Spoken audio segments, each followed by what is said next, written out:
దేవుడు కూడా అలుగుతాడు, మీకు తెలుసా? దేవుడు కూడా మాట్లాడడం మానేస్తాడు, తెలుసా మీకు? చూపిస్తాను చూడండి. గారు అబ్రామునకు ఇష్మాయేలు కనినప్పుడు అబ్రాము 86 ఏండ్ల వాడు. అతని వయసు 86కు వచ్చింది.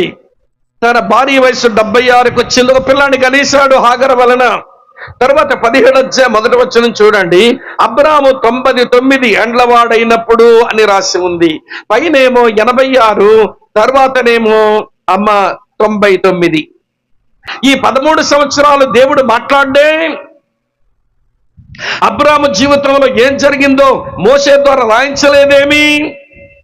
అంటే తన మాట మీద విశ్వాసం ఉంచక, అనుమానం తెచ్చుకొని, అభ్యంతరం పెట్టుకొని, తన భార్య మాట విని ఒక బిడ్డను సంపాదించుకున్న అబ్రాము విషయమై దేవుడు అలిగాడు. ఆయన మౌనవ్రతమే పట్టాడు.